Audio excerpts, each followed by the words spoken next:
সম্প্রদায় একটা জাতির উপরে, এটা আমরা প্রত্যেকেই কম বেশি অবগত। ওয়াকাফ কি এটা আমাদেরকে জানতে হবে। ওয়াকাফ হচ্ছে যে আল্লাহর নামে উৎসর্গ করা, দান করা, তার নাম হচ্ছে ওয়াকাফ সম্পদ। এই সম্পদ আমাদের ভারতবর্ষের মধ্যে দ্বিতীয় নাম্বার দখল করেছে। যাক আলহামদুলিল্লাহ, আমাদের বড় খুশির বিষয়, গৌরবের বিষয়। আলহামদুলিল্লাহ, আমাদের পূর্বসূরি বুজুর্গানে দিন আমাদের মুসলমানদের সেই সম্পদ ওয়াকাফ করে গেছে।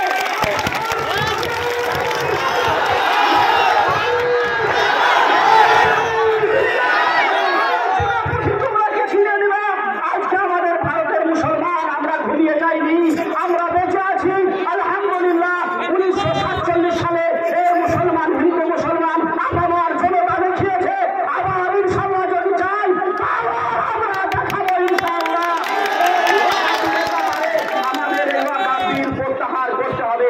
ইসলাম দরদি ভাই সকল, এটা আমাদেরকে আজ থেকে আমরা জেগে উঠি আর আজ থেকে আমরা প্রতিশ্রুতি করি, প্রতিশ্রুতিবদ্ধ হই যে আমরা আজ আন্দোলন আমাদের শুরু হয়েছে। যে মহিলা বোন আছে এদেরকে সাইড করি ভাই, আমরা কেউ অসুবিধা না করি। পুলিশ প্রশাসন আছেন আলহামদুলিল্লাহ, তারা সাহায্য সহযোগিতা করছেন, তাদেরকে আমরা সুযোগ করে দিই, তারা সাহায্য সহযোগিতা করুক।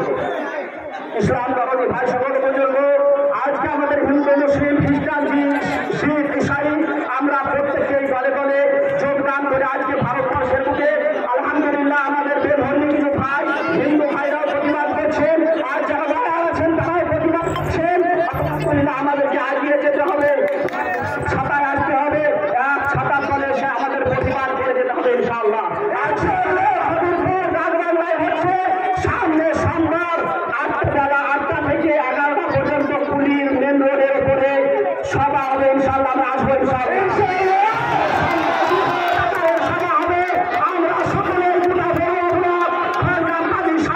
ইনশাআল্লাহ এসে ওই সবাইকে দলে দলে যোগদান করে ইনশাআল্লাহ আমাদের সারা বিশ্বকে পাক লাগিয়ে দিতে হবে, সারা বিশ্বকে চমক লাগিয়ে দিতে হবে, দেখিয়ে দিতে হবে যে মুসলমানরা ঘুমিয়ে নেই, আজকে জেগে আছে ইনশাআল্লাহ। যে বেঈমান ইংরেজ সরকারকে দাঁড়িয়েছে আমরা আজকে আলহামদুলিল্লাহ, আজকে আমরা এদেরকেও তাড়াতে পেরেছি ইনশাআল্লাহ। আল্লাহ রাব্বুল আলামিন।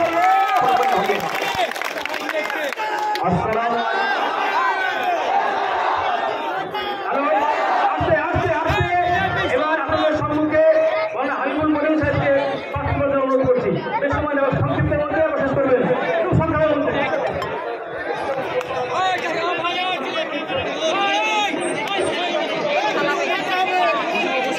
আসসালামু আলাইকুম ওয়া রাহমাতুল্লাহি ওয়া বারাকাতুহু। সম্মানীয় আজকে আগত সমস্ত মুসলিম দরদি ভাতৃবৃন্দ, আমরা সবাই জানি যে আজ কোন উদ্দেশ্য নিয়ে আমরা এই সভায় হাজির হয়েছি।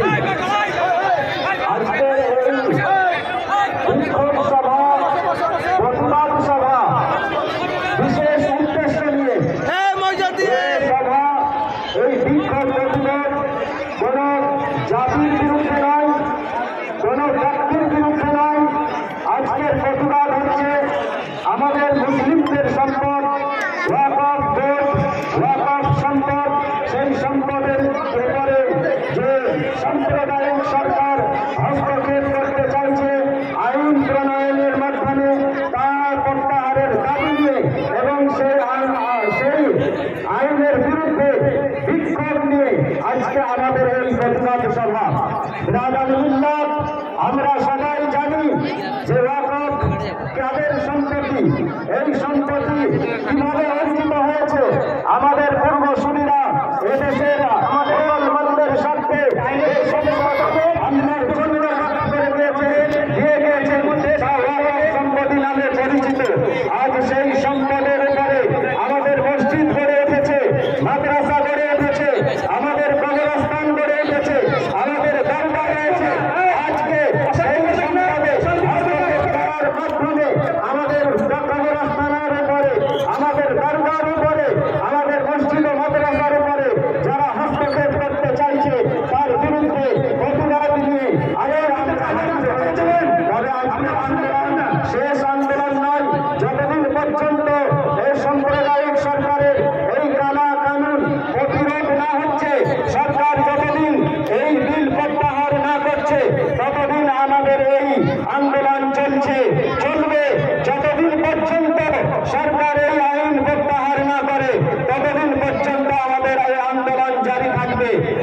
পিছিয়ে আসবো না, আমরা থেমে থাকবো না, আমরা কখনোই সরে যাব না। এদেশের মাটিতে কবরস্থানাতে যেমন আমাদের পূর্বসূরীরা রয়েছে, সেই কবরস্থানের বহুমতি দেশকে আমরা কখনোই মেনে নিতে পারবো না। যতক্ষণ পর্যন্ত থাকবে ততক্ষণ পর্যন্ত আমরা একটা অ্যাম্বুলেন্স আসছে, দয়া করে আপনারা সবাই আইন করে অ্যাম্বুলেন্সে যাওয়ার সুযোগ করে দেন। ইসলাম এটাই শিখিয়েছে, বিপদগ্রস্ত মানুষের পাশে দাঁড়াতে শিখিয়েছে, অসহায় মানুষকে সাহায্য করতে শিখিয়েছে, গ্রস্ত মানুষকে সাহায্য করতে শিখিয়েছে। কেউ আপনারা বাধা সৃষ্টি করবেন না, কেউ বাধা সৃষ্টি করবেন না। এখানে আমার বক্তব্য সমাপ্তি করলাম। তবে এই আন্দোলন আমাদের আছে, এই আন্দোলনে আমরা আছি, মাঠে আছি।